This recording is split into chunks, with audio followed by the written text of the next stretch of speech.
Loss? Can you just come and see if I look like I'm in shot? You have no hands.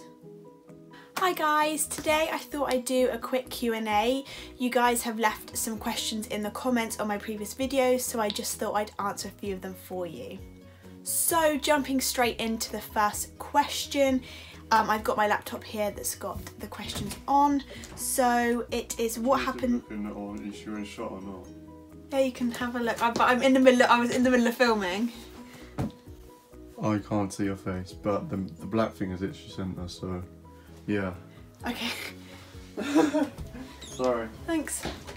Sorry, I just wanted to make sure because I filmed a video before where my head was like cut off, so hopefully I'm in shot because I can't see myself. I've got my laptop here, so the questions are on it. So the first question is, what happens if you've got a night shift and you don't have a car?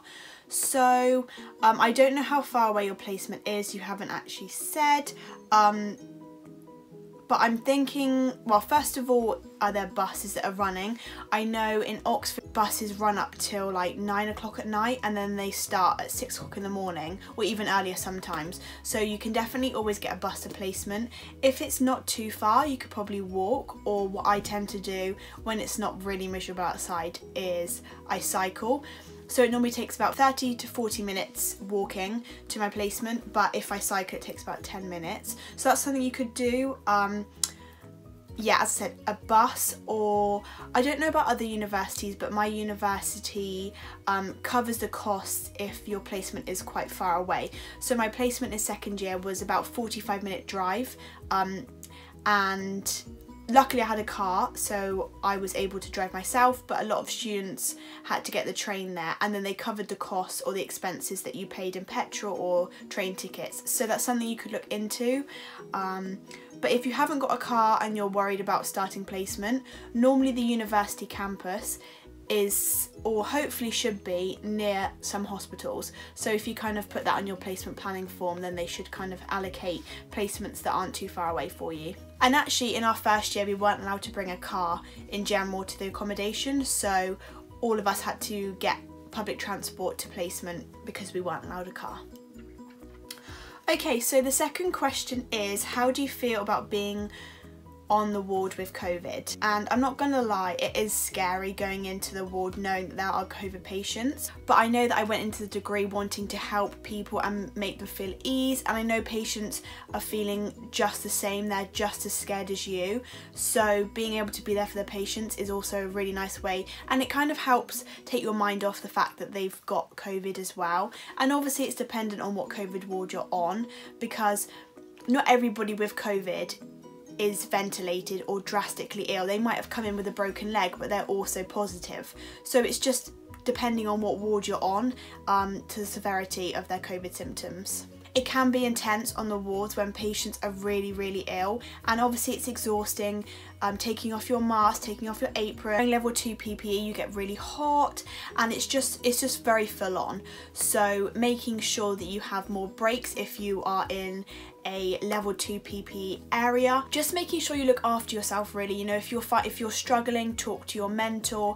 I find talking about the events that's happened that day really useful. Sometimes you might not process something that you've seen that day on placement, but you may process it a week later, but you can still talk about that. And just making sure that your mental health is your top priority, making sure that's all okay. Obviously it's easier said than done, but especially when working on a ward with COVID patients, it's good to just have that understanding and make sure that you have support and friends that you can call. Yeah, just talking about it, you know, seeking help and support if you need. Hopefully your university's got like a well-being area that you can speak to, but there's always some support, and I know that especially at this time everybody's finding it really challenging. I do feel really safe in the hospital. I know that I've had the correct training, I've got the correct mask that fits my face, and because you have to have specific training to make sure that the mask doesn't have any oxygen in, so there's different types of masks to suit you, and that's personalised. So I know that I have that mask, I know that the level of PPE is correct, and I do feel safe. It's more the emotional side that I find more challenging, but obviously everyone's different. Okay, so the next question is, how's access to placement at the moment? And this is changing I was going to say every week, but it's probably changing every day at the moment with the rates. The hospitals are just finding it difficult, and especially being in the 3rd year, I'm so close to finishing. So it's a bit different for us. I know 1st year placements have been kind of postponed for the moment. 3rd years have been put on emergency placement, and 2nd years I'm not 100% sure. I know that in 2nd year, when I was in 2nd year before, our placement was shortened, but we had to go in for like an emergency placement to kind of help with the hospital demand.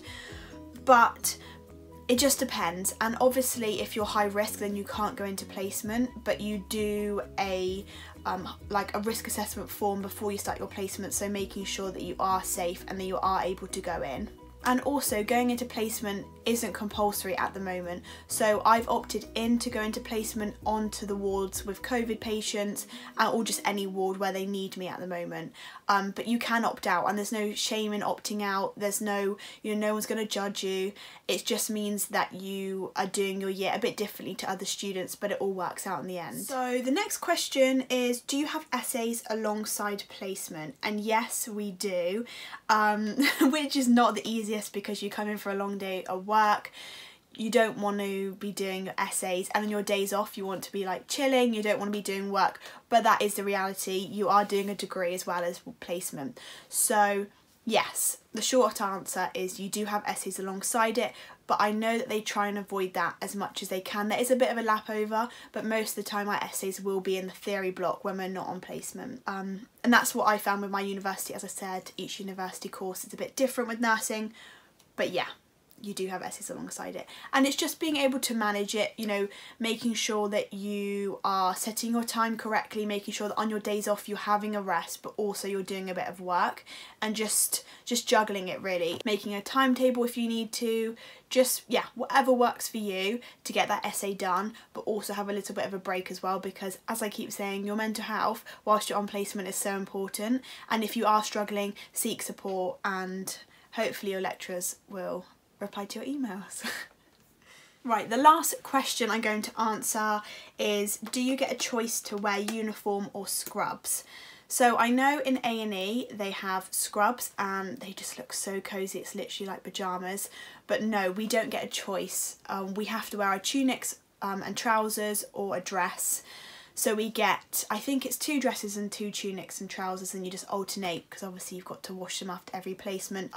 Red zone areas with COVID, if you are being made to wear scrubs, I'm not 100% sure on that at the moment, because I haven't been in to placement since before Christmas, since December. So I'm not 100% sure what the protocol is at the moment. As I said, it keeps changing, but for now we're still wearing our uniform. So that's all the questions I'm going to answer today. I really hope you enjoyed watching, and I'll see you soon. Bye!